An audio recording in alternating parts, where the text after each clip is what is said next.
किसी हदीस में नहीं आता जो अपने लड़कों को पालेगा, पोसेगा, पढ़ाएगा, लिखाएगा और उनका निकाह कर देगा, अल्लाह उसको जन्नत में मेरा पड़ोसी बनाकर रखेगा।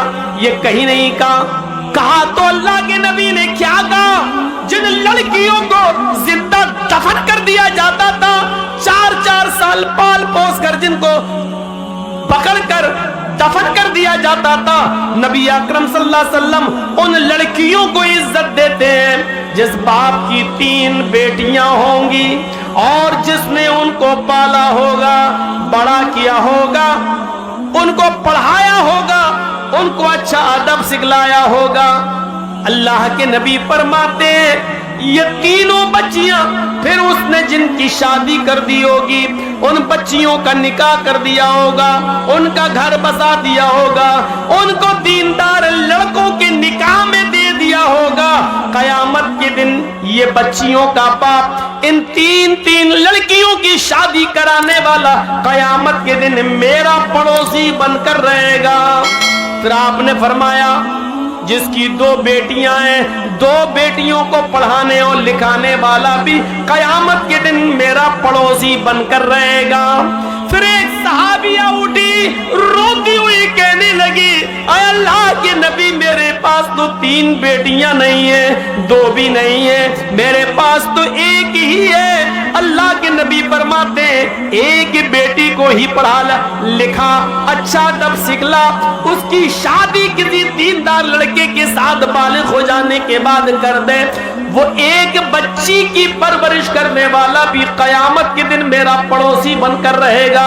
मेरे भाइयों, जन्नत की बशारत लड़कियों की परवरिश पर अल्लाह के नबी सल्लल्लाहु अलैहि वसल्लम दे रहे हैं। यहां हम अंदाजा लगाएं कि अल्लाह इस्लाम ने लड़कियों को क्या इज्जत दी है, क्या इज्जत। एक इज्जत और देख लो, शादी के मौके पर हम और आप जाते हैं बाराती बनकर, 300-400 आदमियों की बारात लेकर, लड़का भी जाता है, लेकिन निकाह सबसे पहले किसका होता है? लड़की का। लड़की की इजाजत के बिना, लड़की के सिग्नेचर के बिना लड़के का निकाह नहीं हो सकता है। जिन लोगों की शादियां हुई हैं उन सबको मालूम होगा, जिनकी शादियां हुई। जाती ना आपके यहां बारात जाती है कि नहीं जाती है? आजकल कहना पड़ रहा बारात, वरना हकीकत यह है कि इनको कहना चाहिए चोर और डाकू जो बारातों में जाते हैं। हकीकत है, ये लड़की वाले के यहां जाते हैं। अरे उस जमाने में कभी ये दौर चलता था तो उसकी वजह ये थी कि पहले जमाने में ना ट्रेनें होती थी, ना गाड़ियां होती थी, तो पहले बैलगाड़ियों पर, खच्चरों पर ये लोग जाते थे एक गांव से दूसरे गांव, और शादी करा के जब लाते थे तो रास्ते में लूट लिए जाते थे सोना, चांदी, कपड़ा, लत्ता। तो इसलिए बारात का सिलसिला चला। एक गांव से दूसरे गांव में जब आदमी जा रहा तो 100, 150, 200 आदमी लेके जा रहा, ताकि हमें कोई लोग लूटे नहीं और हम दूल्हा और दुल्हन को निकाह करा के खैरियत से घर पे ले आए। इसलिए ये बारात का सिस्टम निकला था, सिस्टम। लेकिन आजकल ट्रेनों के जमाने में, आजकल हर थाने के बाहर पुलिस, हर गांव में पुलिस थाना मौजूद है, चोरी और डकैती का तसव्वुर निकल चुका है, काफिला अब लूटा नहीं जा सकता है मेरे भाइयों। लेकिन यह प्रथा अब तक चली आ रही है, ये निकली थी किसी और वजह से, लेकिन चली आज तक आ रही है। 300 और 400 आदमियों की बारात लड़की वाले के यहां पहुंच गए। अब लड़की का बाप बेचारा सोच रहा है कि अच्छी से अच्छी मिठाई खिलाओ, क्योंकि ये लोग मुंह फट लोग होते हैं। बारात में जितने आते हैं मुंह फट्टे होते हैं। मुंह फट का मतलब समझ रहे हो? अगर थोड़ी सी भी मिठाई में या खाने में कमी हो गई तो जिंदगी भर लड़की को ताने मारे जाएंगे, अब तेरे बाप ने तो इज्जत ही नहीं की हमारी। इसलिए लड़की का बाप जानता, पहले इनके पेट की जहन्नम को भरो और अच्छा से अच्छा खिलाओ, جب تک اس کے پیٹ کی جہنم کو سکون نہیں ملے گا تب تک میری بیٹی سکون کے ساتھ گھر میں نہیں رہ پائے گی۔ اب بارات پہنچ گئی، نکاح کا وقت آیا۔ پہلے لڑکے کا نکاح نہیں ہوتا ہے، پہلے لڑکی کا ہوتا ہے، اور لڑکی کا حقیقت میں نکاح نہیں ہوتا ہے بلکہ لڑکی سے اجازت لی جاتی ہے۔ شاید آپ کے یہاں معلوم ہوگا، پیچھے لے جائیے پیسہ سر وہاں گنیے، ہم ان کو بند کرا رہے ہیں، شور نہ کریں، آپ کی آواز بھی کانوں میں آ رہی ہے۔ چندہ اتنا ہو گیا ماشاءاللہ کہ 2 دن تک گنتے رہیں گے۔ تو سنیے،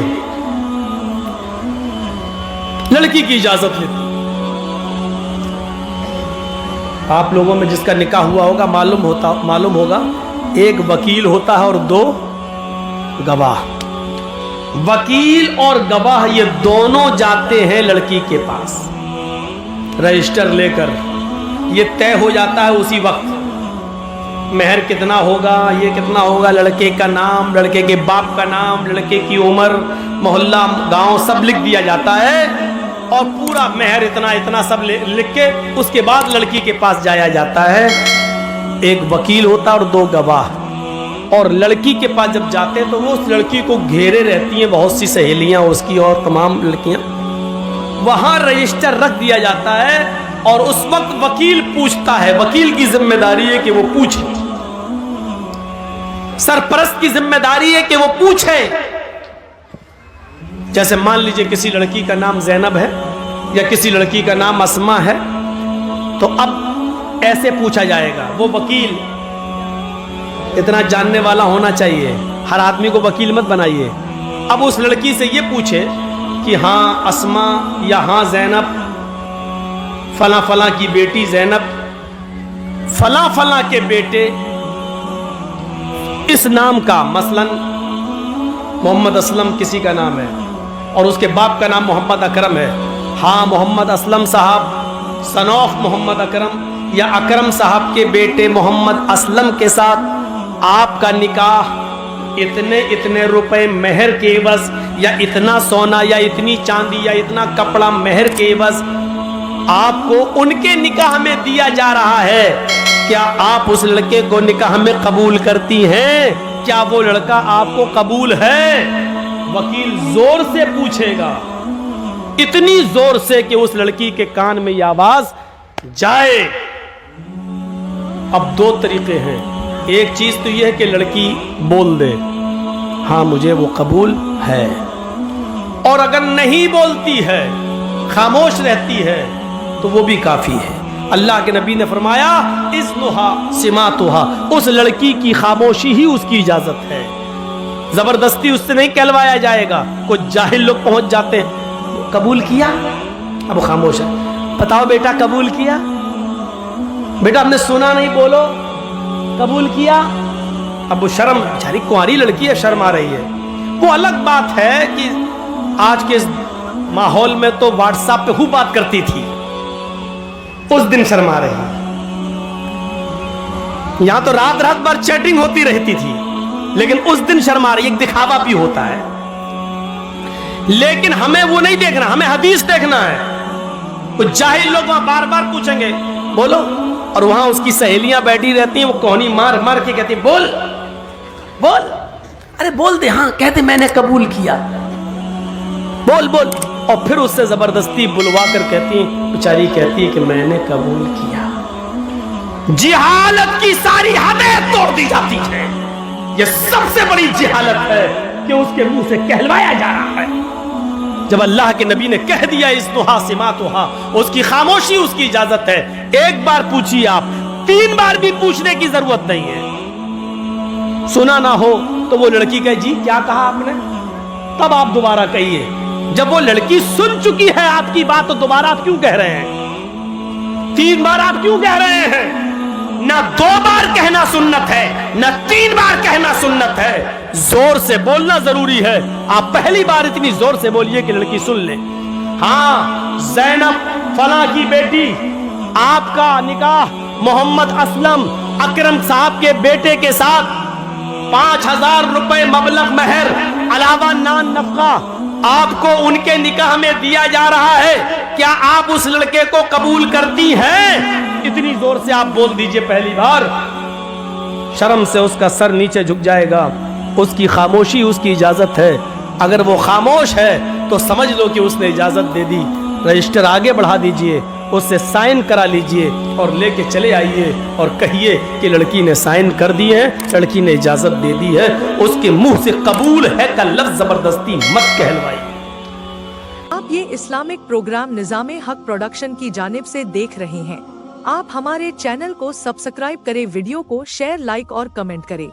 इस्लामी भाइयों, हमारे चैनल निज़ामे हक प्रोडक्शन को सपोर्ट करें और आप लोगों को हमारी ये पोस्ट पसंद आई हो और अगर आपको इस पोस्ट से कुछ इल्म हासिल हुआ हो तो हमारे चैनल निज़ामे हक प्रोडक्शन को सब्सक्राइब करें और घंटी वाला बटन दबा दे और नीचे दिए गए शेयर बटन को दबा के बराए मेहरबानी इस पोस्ट को शेयर जरूर कर दें और लाइक कमेंट करें। खुदा हाफिज।